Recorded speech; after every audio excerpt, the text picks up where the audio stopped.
Senador Marcos Rogério, muito obrigado pelo senhor ter atendido o nosso pedido de entrevista. Eu começaria perguntando ao senhor o seguinte: qual a sua avaliação da CPI da Covid no Senado até hoje, levando inclusive em consideração a sessão de hoje que ouviu o líder do governo, o deputado Ricardo Barros? Prazer poder participar com vocês aí, cumprimentar toda a equipe, a Ademar Freire, a Virgínia e também o Everton, e aqueles que acompanham a programação pelos múltiplos meios de comunicação aí no Rio Grande do Norte, especialmente nossa capital natal.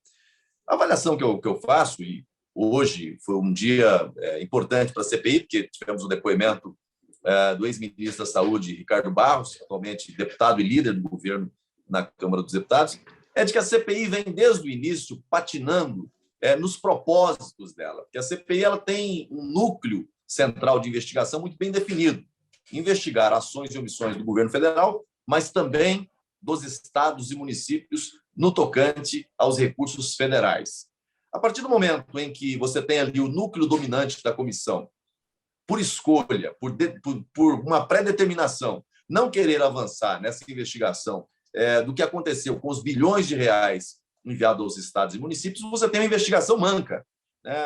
Fala-se muito, toda CPI termina em pizza. Essa, literalmente, começou como pizza, porque ela não avança para investigar pontos que são importantes. Eu sou a favor da investigação em relação aos atos, às ações, omissões do Ministério da Saúde, mas eu não posso abrir mão de fazer uma investigação alargada, levando-se em consideração toda a cadeia de responsabilidades. Não é só o presidente da República o responsável pela coordenação da política de saúde pública no Brasil. Os estados e municípios e o Distrito Federal também. Por isso, considero que, até esse momento, a CPI tem deixado a desejar uma investigação completa. Como é que o senhor acompanhou no dia de ontem, a chamada cúpula da CPI pedindo aí o indiciamento do presidente Jair Bolsonaro? A gente queria ouvir sua opinião sobre o pedido de indiciamento, pedido formalmente, senador. Olha, assim, até papagaio fala, né? Bem treinado fala, né? Pedir o indiciamento do presidente, lá atrás pediram a convocação do presidente, né? A CPI não tem competência para investigar o presidente da República, né? A Constituição Federal assegura a separação de poderes. Agora, obviamente que o relator, quando ele chega na CPI, já no primeiro dia, na primeira manifestação dele, ele já antecipa ali qual era a visão dele sobre tudo. Não precisava de investigar. Ele já tinha tudo na mente, todas as acusações, todas as narrativas prontas. Ele começou acusando, quanto que o papel de uma CPI é, primeiro, investigar, apurar os fatos, buscar as provas, as evidências e, ao final, produzir um relatório que pode sugerir mudanças na legislação, sugerir ao Ministério Público tanto a abertura de uma ação penal ou uma ação civil pública, a depender da conduta identificada, ou encaminhar à Câmara dos Deputados uma representação pela abertura de um processo de impeachment, quando identificada a prática de crime de responsabilidade. Aqui inverteu. Aqui primeiro partiram para as acusações. Ao final, o relatório se mostra quase que desnecessário, porque o relator já fez isso o tempo todo. Falar no indiciamento do presidente da República, ou na sugestão de indiciamento por charlatanismo ou curandeirismo, é de uma ignorância sem tamanho. Assim, não dá nem para dizer... Agora, senador, me chamou a atenção também, eu queria que o senhor comentasse, até para quem está acompanhando a nossa entrevista, esse motivo, os motivos que levaram a esse pedido de indiciamento. A gente viu que a CPI da Covid ela tomou 2 viés desde que foi instalada. A questão dos procedimentos utilizados pelo presidente e as acusações de que ele estaria incentivando o uso de medicação que não teria nenhuma comprovação científica, e depois tomou aquele viés da corrupção. Na hora que o indiciamento recai sobre esses 2 crimes, de uma certa forma, não tira a culpabilidade do governo Bolsonaro na questão da corrupção? Bom, na verdade, assim, a oposição, como ela acusa sem provas, trabalha narrativas como se fossem provas, né? Então, teve a narrativa aí da cloroquina, a narrativa da Pfizer, a narrativa da corrupção. Não, a frase deles foi: estamos diante do maior escândalo de corrupção desse governo. O maior escândalo de corrupção desse governo, segundo a oposição, não tem um centavo de real pago. E é o maior escândalo de corrupção. Então, quem acusa sem provas, apenas criando narrativas dentro de um jogo pré-eleitoral, quando chega no final, no momento de apresentar o relatório final, ele tem que fazer o que eles estão fazendo, partindo para um plano B, de chamar o presidente ao processo, coisa que eles nem poderiam fazer no âmbito de uma CPI. Mas estão falando, estão anunciando que vão recomendar esse indiciamento, né? Eu acho que isso enfraquece até a narrativa deles. Porque se você identifica de verdade, dentro de um processo desse, né, algum elemento de prova que caracterize, olha, houve aqui corrupção. E veja, corrupção não é só receber, não é só pagar, né? Você tem na figura da corrupção ativa, você tem duas hipóteses, que é pedir ou receber. Então, não tem que necessariamente ter havido pagamento. Mas nem isso eles conseguiram provar que houve dentro do governo, dentro do Ministério da Saúde. Então, a narrativa da corrupção ela não tem sustentação. Nós estamos diante da chamada teoria do crime impossível. No contrato da Covaxin, não há um elemento. Aliás, um contrato inexistente. Nenhuma vacina comprada, nenhum centavo pago. Naquele outro caso, da AstraZeneca, lá, que o senhor Dominguete, o Cristiano, aquela tríade golpista que tentaram vender o que não tinha para o governo. O próprio Ministério da Saúde espancou essa proposta, não avançou. Então, falar em corrupção diante da inexistência de provas é chover no molhado, não vai a lugar nenhum. Então, eles inventaram essa acusação contra o presidente da República. Mas, de fato, isso enfraquece todo o trabalho feito por eles, né? Desmonta a própria narrativa deles. Senador, entrevista, inclusive, a tribuna, ao sistema tribuna, a senadora Simone Tebet disse que havia elementos consistentes, que, inclusive, suficiente para apontar crime de responsabilidade do presidente, que esse processo talvez não fosse adiante de crime de responsabilidade por uma circunstância política, que não haveria ambiente favorável a andamento a um processo de impeachment. Ela admitiu apenas que não haveria ambiente político favorável ao andamento do processo. Como é que você vê essa acusação de que há fundamento para se apontar crime de responsabilidade do presidente da República? Bom, se alguém acha que tem crime de responsabilidade do presidente, precisa apresentar as evidências. Não é a fala de uma senadora ou de um senador, não é a opinião de alguém que vai gerar a imputação de crime. Eu tenho dito aqui o seguinte: narrativas não são provas em processo. Narrativas, né, pode caber dentro da retórica política, do embate eleitoral, mas no campo das provas, né, qual a prestabilidade de uma prova que nasce a partir de uma narrativa dessa, de uma acusação sem lastro em alguma prova, em alguma evidência? Qual é o crime de responsabilidade que foi apontado até agora por parte do presidente da República? A CPI não conseguiu provar. Então, assim, e eu acho que fica muito feio para o grupo aqui, o G7, a oposição na CPI, quando eles tentam imputar ao presidente, né, crimes, omissões, mas eles não têm a decência de fazer essa investigação do ponto de vista completo, sabe? Sem seletividade, sem escolher uma pessoa, um personagem da política como grande vilão, como grande culpado. Então fica feio. Eles não quiseram investigar o consórcio Nordeste, eles não quiseram investigar o que aconteceu em Santa Catarina, não quiseram investigar o que aconteceu de verdade no Amazonas, no Rio de Janeiro e em outros estados. Agora nós estamos com um escândalo grande lá em Cuiabá, no Mato Grosso. Também não querem investigar. Então, quando você tem uma CPI que ela atua com esse nível de seletividade, protegendo apadrinhados, ela perde a autoridade. Ela não tem moral para fazer qualquer tipo de ilação. E, no caso deles, eles não estão aprofundando a investigação para buscar evidências. Querem ficar apenas no embate, nas narrativas, para produzir aí, talvez, um resultado no campo eleitoral. Veja o que aconteceu hoje. Quando o ex-ministro Ricardo Barros começa a apresentar contraprovas e desmontar as narrativas deles, eles se apegam numa palavra que ele deu, e ele está certo, e desfazem, suspendem a sessão, ameaçam e dizem que vão convocar. Então, é assim que eles agem.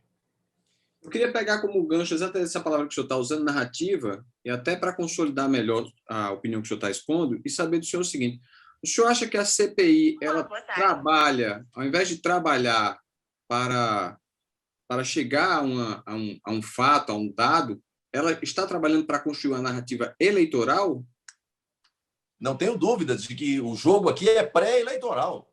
É desgastar, é sangrar a imagem do governo. Isso está claro desde o começo. Porque se de fato tivessem interessados em investigar para valer, primeiro, não seria uma investigação seletiva, apenas com foco no presidente da República ou no Ministério da Saúde. Eles teriam toda a disposição para fazer uma investigação que levasse em consideração o conjunto das provas. Não estão fazendo isso.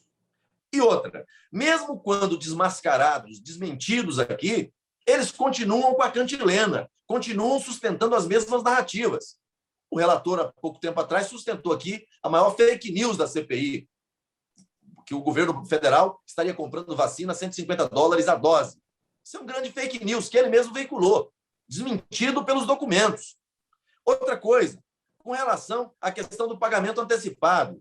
A própria empresa veio aqui, né, a representante da empresa, e disse, olha, isso foi um erro, e quando nós identificamos, nós já nos prontificamos a corrigir. A bem da verdade, a empresa até tentou, antes da CPI existir, a empresa tentou algumas providências, pagamento antecipado, não pagamento antecipado, pagamento concomitante, o embarque da vacina no país de origem e o pagamento nesse momento no Brasil, pagamento concomitante, não é antecipado. E tentaram também fechar naquele momento o sigilo das cláusulas dessa contratação. O Ministério da Saúde, na época, sequer respondeu. E, no final, tiveram que cumprir, né, até o ponto que foi, o que estava no contrato. Mas, aqui na CPI, eles continuam dizendo, não, o governo tentou pagar antecipadamente. Isso é uma narrativa que não tem lastro, na verdade, não se sustenta, não para de pé. Então, é lamentável que uma CPI, num momento como esse, não queira aprofundar as investigações para entregar ao Brasil um relatório consistente. Senador, e como é que o governo se prepara, a bancada do governo se prepara para enfrentar o chamado relatório paralelo, né? Porque já há uma ameaça da oposição de se apresentar relatórios paralelos aí ao fim da CPI. Qual a estratégia que o senhor, como líder do governo nessa questão, está se preparando para essa fase final da CPI? Virginia, na verdade, assim, quem dá o tom dos trabalhos da CPI é o relator e o presidente, né? Quem tem o comando da pauta e o relator que tem ali a prioridade na condução dos questionamentos. Agora, cabe ao governo, aqueles que são da base do governo, também fazer o dever de casa. O que nós estamos fazendo é analisar os documentos que foram enviados, né, tirar informações desses documentos e, no momento oportuno, vamos apresentar o nosso relatório, o nosso voto em separado, apontando aquilo que a gente acha importante apontar. E pode ter certeza, não vai ser um relatório seletivo, um relatório parcial, vai ser um relatório que vai enfrentar todos os aspectos que foram abordados durante a CPI e aqueles que, por omissão da CPI, não quiseram aprofundar, mas que nós solicitamos os documentos e temos aqui provas materiais que podem nos dar condições de também robustecer o nosso relatório. O senhor está se sentindo só nessa liderança ou está recebendo o apoio dos seus pares? Como é que está essa sua tarefa aí de defender o governo nessa CPI? Olha, na verdade, assim, cada senador, né, cada parlamentar tem um estilo, né? Tem parlamentar que tem um estilo mais comedido, mais pacificador, o outro é mais articulado, né? O meu perfil é um perfil mais do embate, né, do debate, né? Então, são características diferentes. Mas os senadores da base do governo, todos, né, estão alinhados, conversando, dialogando, né, e dentro de uma linha de ação muito bem coordenada. Não há divergência em relação aos senadores que fazem parte da CPI, que são da base do governo. Agora, lá na frente, quando da apresentação do voto principal do relator e o voto em separado, nós teremos a oportunidade ali de dialogar sobre os pontos que vamos apresentar nesse relatório. Na verdade, esse diálogo já está acontecendo. O relatório não é feito da noite para o dia. Ele é construído a partir do andamento da CPI. Então, ele já está em curso. Deputado, para ficar bem claro,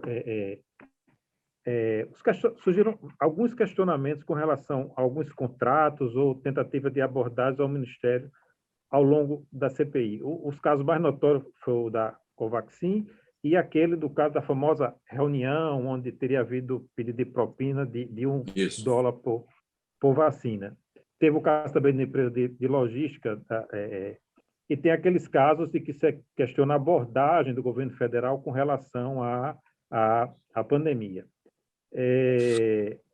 O senhor não vê indícios, fundamento que tenha havido nenhuma irregularidade ou ilegalidades ou indício de que tenha havido corrupção ou mesmo casos de problemas nesses contratos ou nessa tentativa de abordagem do Ministério? Porque, assim, teve casos notórios o senhor me desculpe se a pergunta está cedo, mas é só para a gente esclarecer mesmo qual tem sido a abordagem.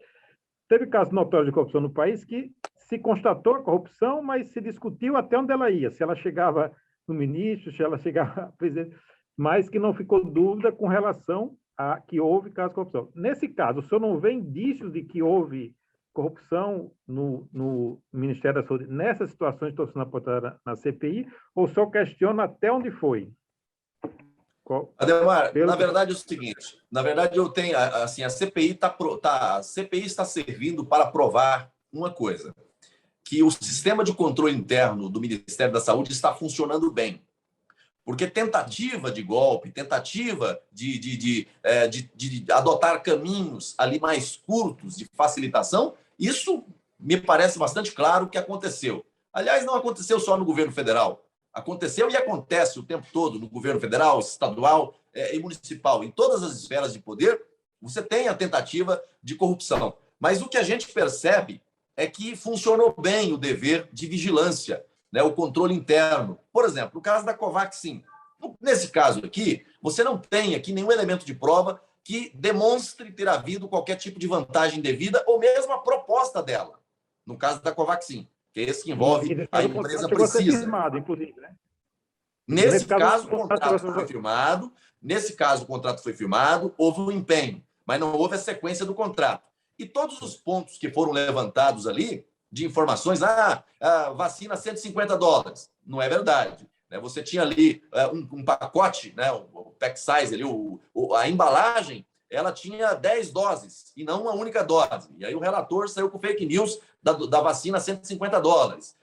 O pagamento antecipado, a própria empresa, quando recebeu a notificação, imediatamente já disse, olha, nós já identificamos, foi um erro, vamos corrigir. E corrigiu, né?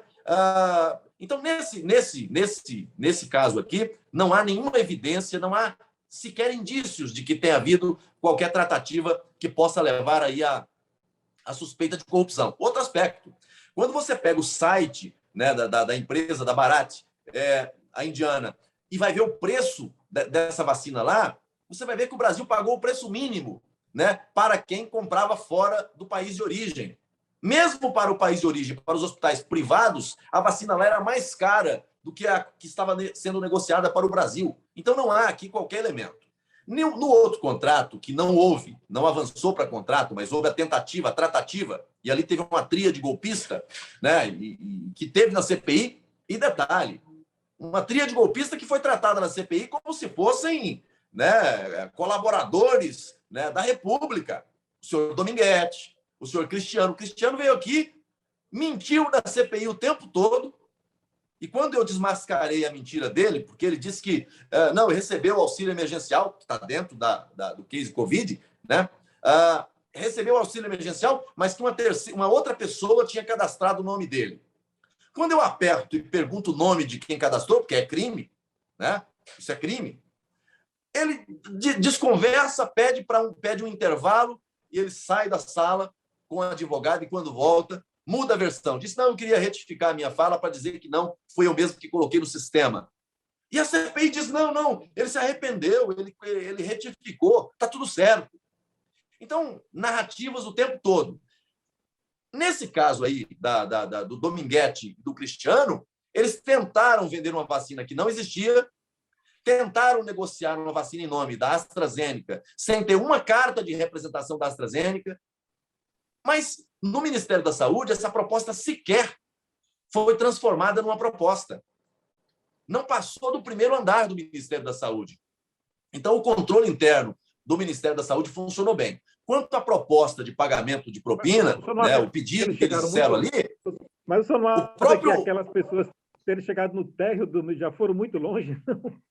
Não, veja, aí eu tenho que te confessar, eu acho que a gente tem que levar em consideração o momento em que essas tratativas aconteceram. Isso foi em fevereiro. Em fevereiro havia uma corrida maluca em torno de vacina. Né? Então, estava no Senado cobrando muito para que o governo negociasse. Né? O governo não negocia, o governo não corre atrás. Então, alguém chega e diz, eu tenho 400 milhões de doses de vacina. Você não vai ouvir? É claro que tem que ouvir. Agora, foi espancada imediatamente quando se verificou que não tinha essa vacina e que não tinha qualquer carta de representação. Em relação à propina, o caso da propina, essa versão foi desmentida 2 vezes no âmbito da CPI por quem o senhor Dominguete disse que estava no momento do pedido, ou seja, as testemunhas que ele disse que viu, negou na CPI. Então, não há que se falar em qualquer indício, em qualquer lastro de verdade aqui com relação à corrupção. Senador, e com relação à questão da pressão que foi relatada para que fosse assinado o contrato, como é que o senhor vê essa questão? Olha, mas isso aí eu ficaria triste se eu tivesse uma informação de que, não, olha, retarda esse contrato aí, não faz isso agora não precisa pressa não, aí eu ficaria preocupado. Agora, pressão para agilizar um processo para a compra de vacina, isso era tudo que o Senado estava pedindo. Pegue as gravações aí de senadores que estão na CPI hoje, com um discurso totalmente diferente, pega o discurso deles e vejam como que era lá no mês de dezembro, depois janeiro, fevereiro, pega o discurso deles.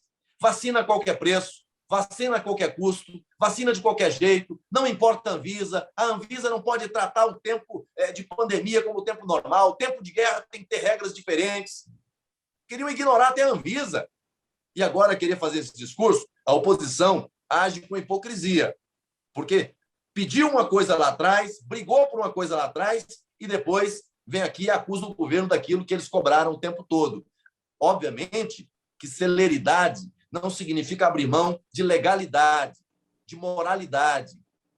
O que a gente não pode prescindir aqui é do controle de legalidade. Agora, pressa para comprar vacina, eu ficaria preocupado e indignado se não tivesse alguém pedindo para acelerar, pedindo para comprar.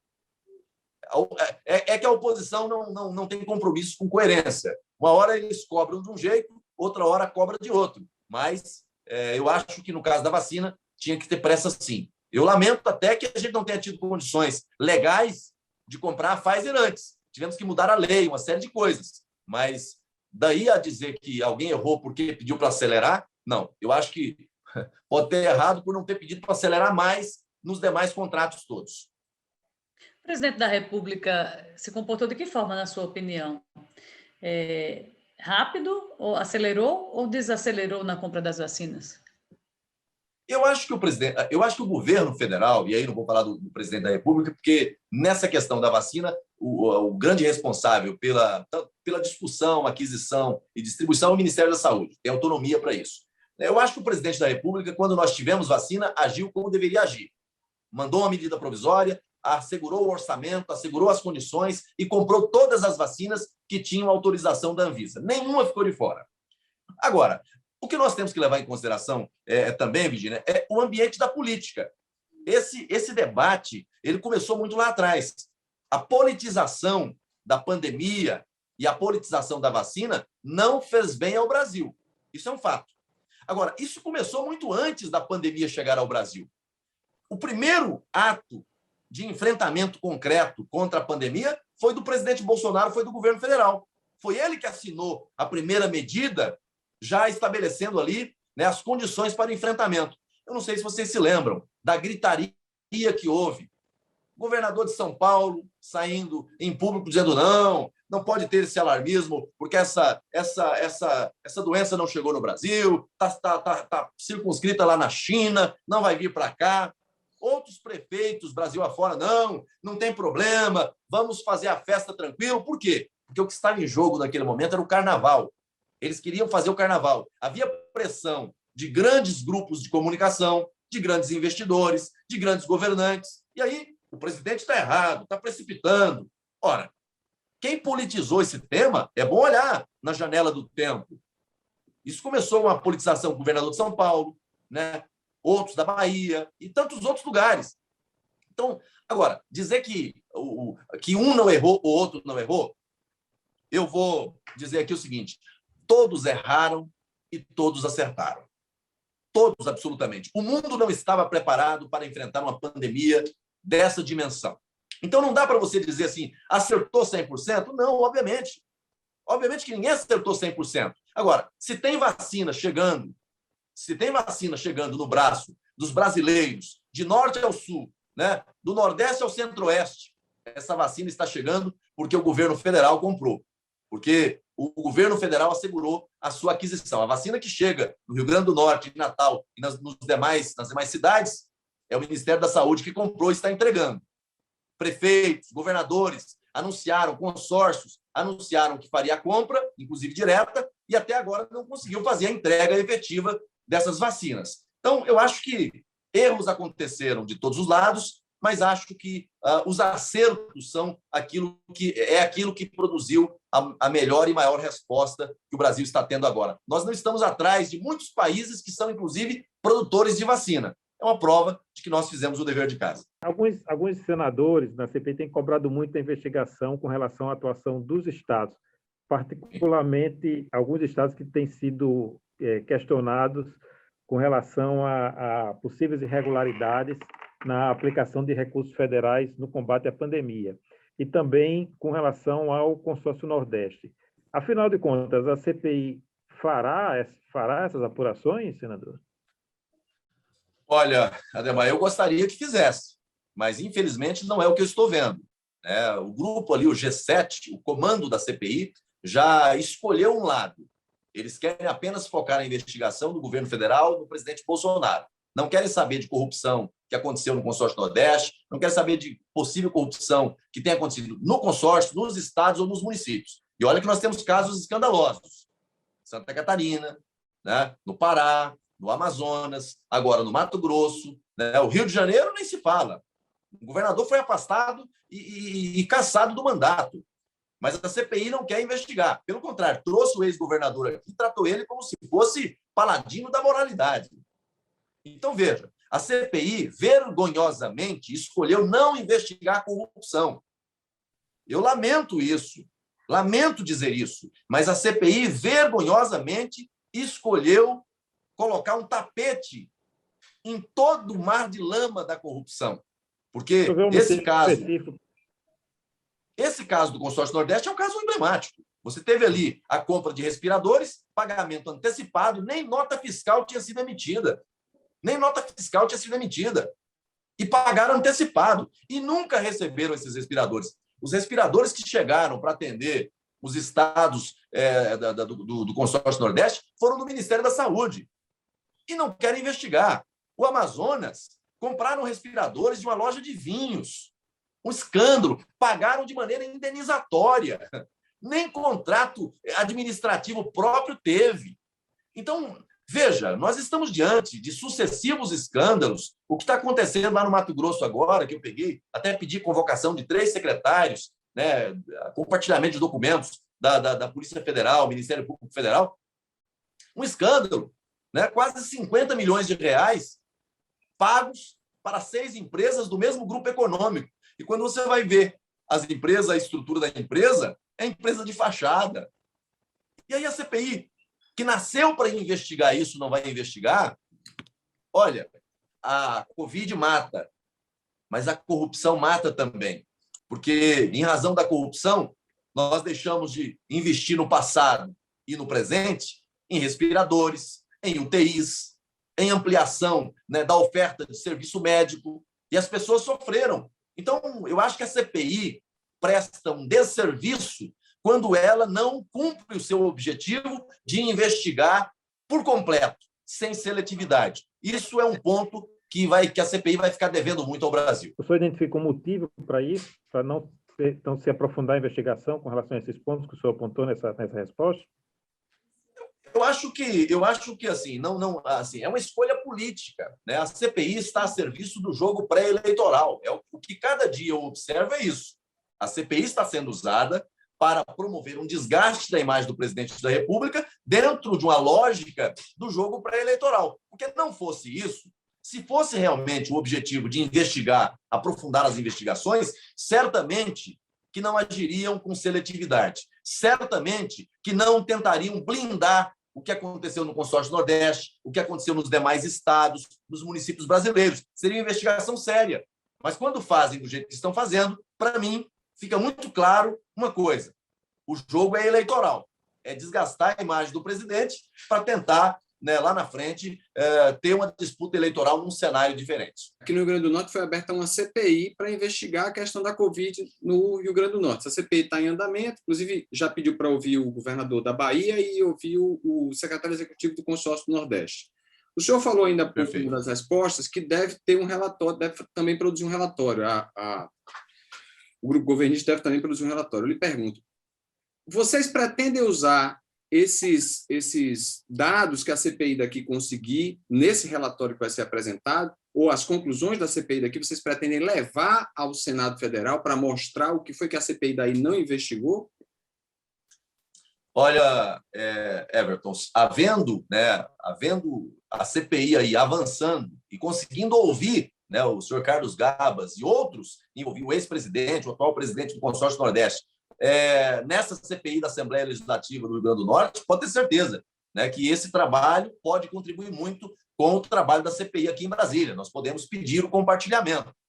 Vou dizer mais do que isso, né? Como a CPI aqui não quer ouvir o senhor Carlos Gabas, né, dentro do processo aqui, quem sabe quando eles conseguirem fazer a convocação e marcar a data aí, a gente não vá, né, não convença aqui os senadores para ir aí acompanhar a Assembleia Legislativa no seu dever de casa.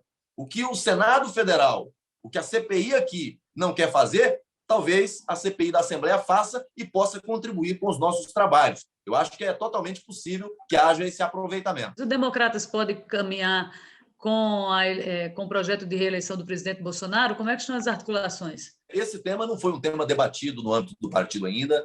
O Democratas não é um partido da base do governo federal. Eu sou do Democratas e sou vice-líder do governo, mas é uma opção pessoal minha. Não estou na condição do Democratas. Esse tema deve ser discutido um pouco mais à frente. Hoje, o Democratas tem feito um trabalho em torno do nome do ex-deputado e ex-ministro da Saúde, Mandetta, como pré-candidato, mas eu acho que essa decisão deve ser tomada nos próximos dias ou meses, talvez, né, e o partido se posicionando.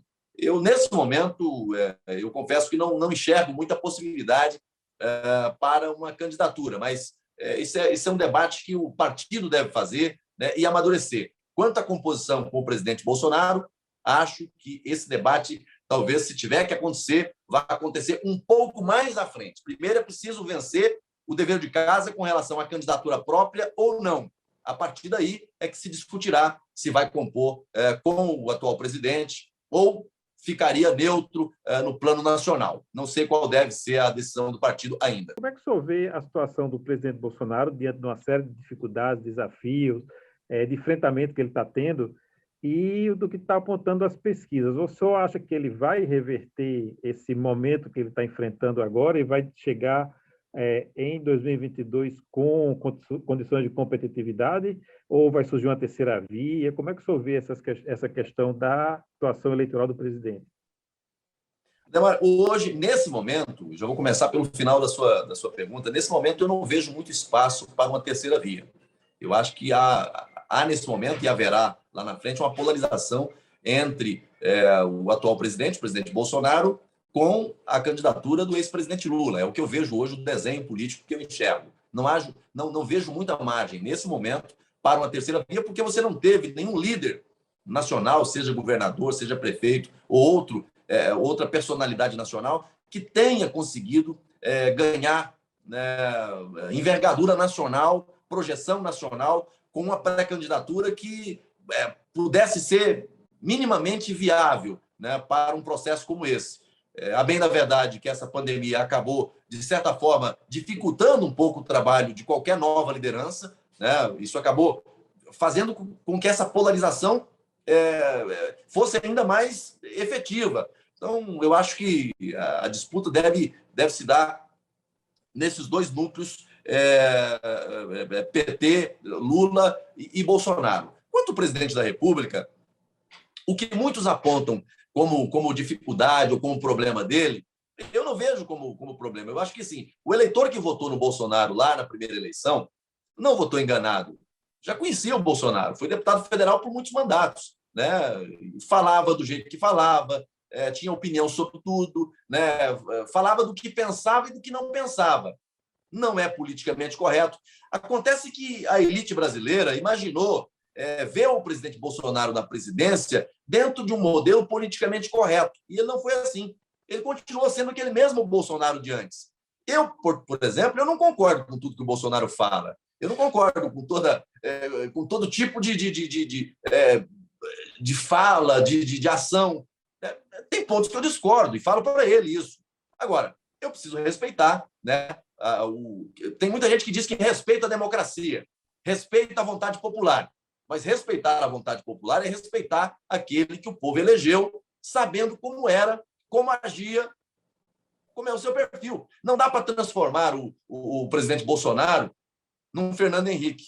A polidez de um não serve no outro. E talvez seja justamente isso que o eleitor buscou no Bolsonaro. Então, amadurecer, evoluir em alguns aspectos, eu acho que todos nós temos que procurar isso. Mas algumas características são características natas da pessoa e que não vai mudar. O eleitor, eu acho que o eleitor já assimilou isso no Bolsonaro, né? E vê no governo dele um governo que está acertando em muitas áreas, é um governo que você não tem aí escândalos de corrupção, é um governo que está, até esse momento, você não tem um escândalo de corrupção dentro do governo Bolsonaro que tenha uma evidência, né, de desvios, de falcatruas e nada, né? Então, eu acho que é essa marca, né, que ele deve levar para a sua campanha, além dos feitos. Apesar da pandemia, né, muita coisa está acontecendo, muitas obras estão acontecendo, né, o fortalecimento dos repasses aos estados e municípios. Nós nunca tivemos tanto recurso indo para os estados e municípios como temos agora, né, diferente do passado. Então, eu acho que esses pontos terão muito peso no jogo eleitoral de 22. A gente teve uma semana muito movimentada, essa questão do voto impresso, relação do Executivo com o STF. Como é que o senhor avalia tudo isso? Voto impresso, relação do governo com o STF, com os demais poderes. Acha adequado o comportamento do presidente? Assim, eu acho o seguinte. Bom, primeiro, com relação ao voto impresso, eu já defendi publicamente, eu sou a favor do voto impresso auditável. Não é o voto impresso para alguém pegar na mão o recibo, não. É o voto impresso sem contato do eleitor, contato físico do eleitor. É apenas para conferência e confirmação. E para uma auditagem, caso seja necessário. Então, eu sou a favor. O que acho estranho é que altas autoridades da República se posicionem publicamente contra um sistema de maior segurança e de maior transparência. Isso é que me causa estranheza e preocupação. Porque, para mim, quanto mais segurança, quanto mais seguro for o modelo, maior confiança se tem no sistema. Então, quando inventaram a mecânica lá no passado, achavam que era a última invenção do universo. Era o último avanço, né? De lá para cá, veio a robótica, a eletrônica, né? Nós já estamos na era dos algoritmos. E a ciência não para, está evoluindo. Será que só a urna eletrônica é perfeita no tempo e não precisa mudar? Eu acho que o próprio TSE, depois desse debate todo, talvez reflita, nesse momento, a necessidade de fazer um ajuste nesse formato que assegure maior confiança para os brasileiros. E eu não estou fazendo aqui acusações, né, de que tenha havido fraude ou não. Até porque, se fosse possível provar a fraude na urna eletrônica, eu ia dizer para você que não precisaria mudar o sistema. É justamente por você não poder provar, porque ela é um modelo em que você tem, depois da totalização, você não tem como aferir voto a voto esse resultado, é justamente por isso que é necessário você ter esse aprimoramento, essa melhora no sistema. É preciso ter maturidade de todos os lados. Não é bom, né, para o presidente da República, não é bom para o Supremo Tribunal Federal, não é bom para o parlamento, essa rivalização, esse embate institucional. A harmonia entre os poderes é um postulado constitucional, é uma missão da República. Então, todos os poderes devem trabalhar, cada um dentro da sua independência, mas de maneira harmônica. Não pode ser diferente. Talvez seja necessário aqui, né, um pouco mais de diálogo, um pouco mais de entendimento, alguém chamar para si esse papel de mediação, de colocar na mesa, né, toda a conversa que tiver que colocar, mas pacificar essa discussão toda. O Supremo tem errado muito, eu tenho dito, o Supremo está passando... assim, o presidente fala muito de 4 linhas da Constituição. O Supremo já rompeu as 4 linhas da Constituição faz tempo. Né? Quando faz um inquérito interno no Supremo Tribunal Federal, onde ele mesmo investiga, onde ele mesmo manda prender, onde ele mesmo manda soltar. Isso não existe. Sabe? Isso não existe. Isso é uma aberração inconstitucional. Então, quando um poder, né, extrapola os limites de sua competência, provoca um desequilíbrio entre os demais poderes. Isso não é bom. O sistema de freios e contrapesos consiste justamente na igualdade, todos iguais. Um legisla, o outro vai praticar a judicatura, o outro é o executivo. E no caso de quem investiga e quem acusa, não pode ser quem julga. Então, eu acho que tem muita coisa fora do lugar e é preciso que as autoridades tenham consciência e dar um passo atrás, às vezes é a solução mais inteligente para todos. E nesse ponto eu digo, acho que todos estão errando em passar um pouco do tom, em passar um pouco do ponto. O assunto voto impresso está encerrado, na sua opinião, para essa eleição? Eu sou o relator da PEC 113C aqui no Senado Federal. Essa PEC já foi aprovada na Câmara dos Deputados. A Câmara nem tinha que ter votado essa matéria essa semana lá, porque essa matéria já foi votada e aprovada na Câmara. A PEC está no Senado. Agora, com o pronunciamento da Câmara ontem, eu acho que o assunto fica um pouco comprometido, porque se lá atrás a Câmara aprovou esse tema, né, ontem, aliás, anteontem, né, na terça-feira, ela deu um novo veredito, teve um novo posicionamento, dessa vez contra, né, o voto impresso. Então, eu acho que o Senado Federal, nesse momento, talvez não esteja pronto para avançar com essa matéria. Caso haja, né, a consciência dos líderes e a decisão do presidente do Senado de pautar essa matéria, o meu voto vai ser apresentado e no sentido de ser favorável ao voto auditável. O Brasil sempre vai fazer reformas eleitorais, retalhos de reforma eleitoral, na véspera de uma eleição. Você não consegue fazer uma reforma profunda, consistente, bem feita, assim, com dias... A cada 2 anos, né? A cada 2 anos. Não dá. Sabe, você tem que fazer uma reforma ampla, estruturada, né, coerente, né, muito antes, sabe? E outra coisa, você não pode fazer uma reforma que vale para os vereadores, usa os vereadores como cobaia, e depois você vem e faz outra reforma. Isso é muito ruim para o país. Agora, o fato é que, do jeito que está o modelo hoje, você tem muitas dificuldades e muitas distorções também. Então, era preciso avançar. Eu, particularmente, tenho uma posição. Eu acho que quem tem que discutir modelo, né, se proporcional, se majoritário, se com coligação, sem coligação, são os deputados federais. Por quê? Porque é eles que disputam esse tipo de eleição. São os vereadores, os deputados estaduais, deputados distritais e federais. Senadores da República, governadores e presidentes da República, é o voto majoritário. Então, esse papel não é um papel do Senado.